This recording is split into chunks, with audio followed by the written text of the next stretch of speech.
It's a rough crowd, end of year crowd. Rebellious. It is my honor and pleasure to introduce our Darshanit, one who's going to give the sermon today, Emily Zeman.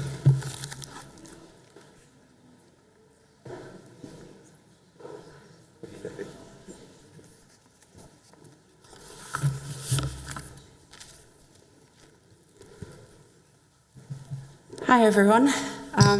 I want to start off by saying that afterwards, if you could just elbow bump me. I actually had COVID this past week out of isolation and all of that, but just want to keep everyone safe, so we'll bring back the elbow bump. Also, in the spirit of bringing back, it's kind of funny that we brought back this wall in the sanctuary, because that just so happens to be the theme of my sermon, is walls. So kind of weird how that timing works out. Human beings have a long history of building and dismantling walls. From the biblical walls of Jericho to today's border walls all over the world, we've created man-made partitions for our safety, to fend off attackers, and to set boundary lines. They're not just physical. We construct mental barriers to protect ourselves as well. I'd call them castles in our minds, fortresses that we forge from childhood. We lay a foundation with our parents' influence. We learn what's trustworthy and what's dangerous. As threats like darkness and monsters under the bed appear, we start to stack stones one by one, bonding them together with our pain and our fear. We just want to keep away what scares us. It's all we know how to do. It works well at first, but then the dangers become more serious. When we feel frightened by other people or by parts of ourselves, the well-intended castle can cause equal parts good and harm. I vividly remember being about 10 years old, sitting in the back right corner of the classroom at Hebrew school. Our teacher was assigning partners for a new project. When my partner heard that she would be paired with me, she leapt out of her chair, pointed right at me, and exclaimed, "Ew, I have to work with her?" I rushed out of the room and cried in the bathroom stall, wondering why she hated me, wondering what was wrong with me. The story is by no means a jab at the religious school. Even in the best environments, kids can be like that sometimes. And looking back on it, I'd like to think that the girl didn't mean to hurt me. Maybe the outburst was her pain, externalized. Maybe there was something going on in her life that caused her to act out and isolate me while protecting herself. But from that moment on, I always saw myself as an outsider. Despite being a self-proclaimed Torah nerd today, I had dreaded going to Hebrew school. All of the kids had their circle of friends, while I had my thoughts. I felt alone, suffering on the other side of an unspoken barrier between us. Though I wonder, did they build the wall, or did I? We build castle walls in our minds because we feel secure behind them. Layer by layer, they grow with the scale of our fears. They gain height when our siblings steal our toys, when one of our close friends cuts ties, when our grandparents or parents pass away. Each scary moment leads us to cement another stone in place and shield ourselves. There's comfort in doing what we're used to. It's how we cope.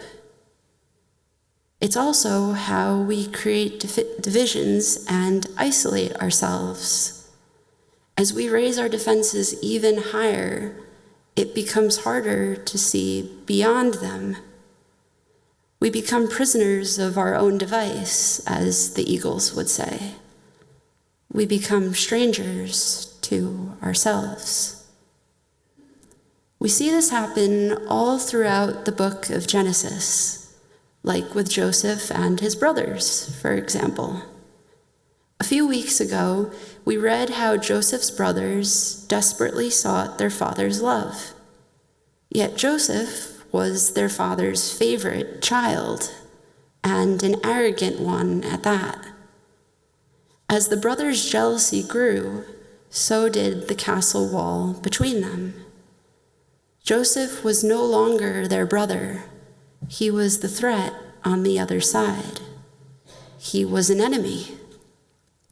Fueled by past pain, hate, and fear of being unloved, the brothers threw Joseph into a pit and sold him into slavery. These feelings can lead us to do horrible things. Like Joseph's brothers, when we feel threatened, we defend ourselves. We take action.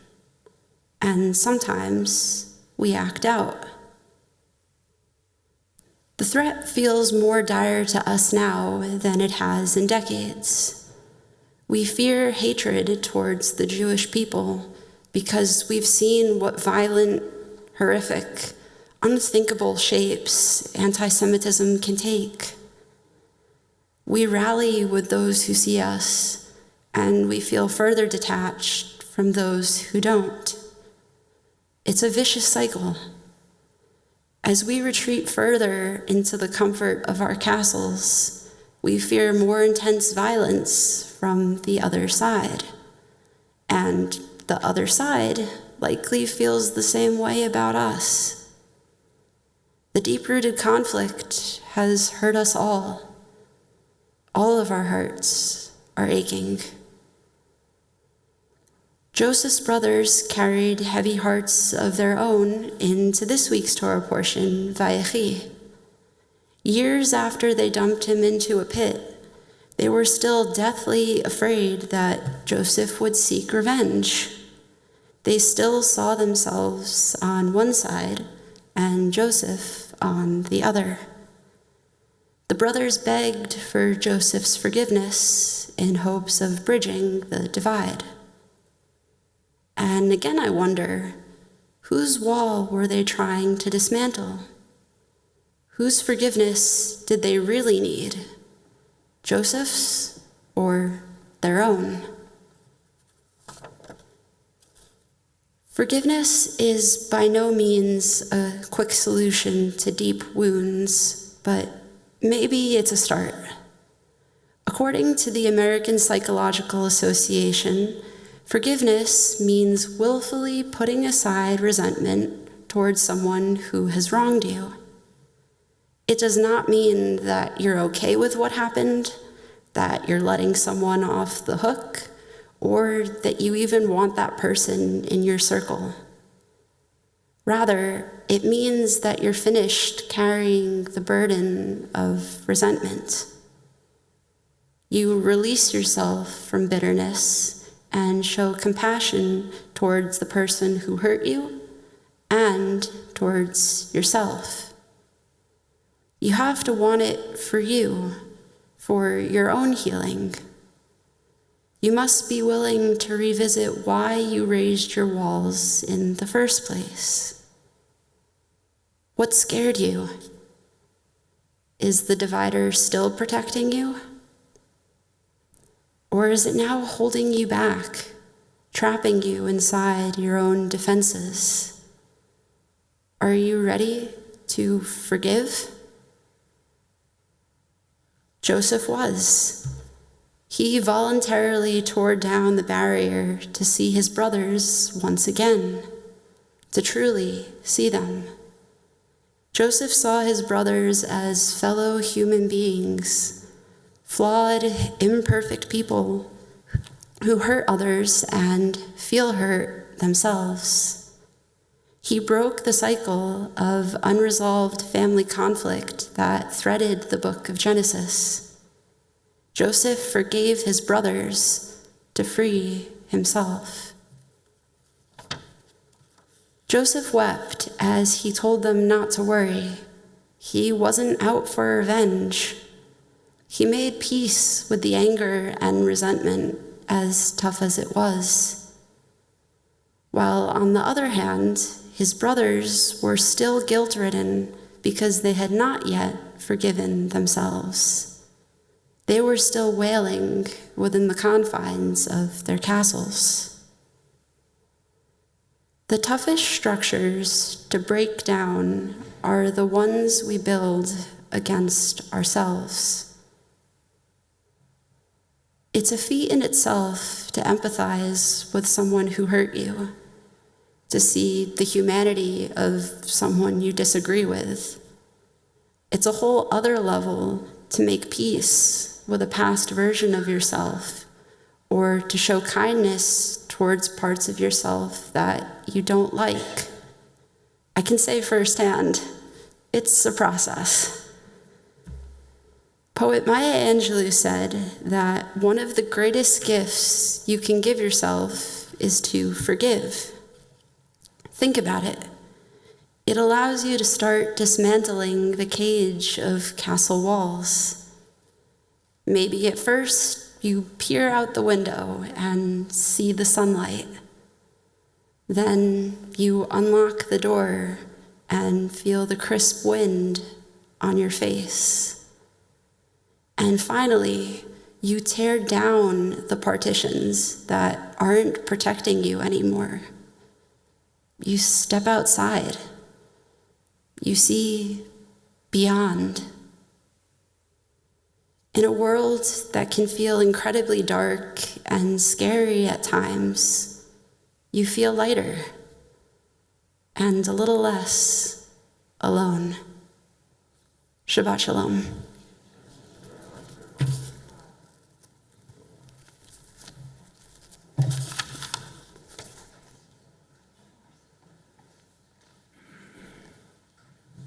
Thank you so much, Emily. Yasher koach. Always beautiful, introspective, sensitive words, and so appreciated. Thank you so much.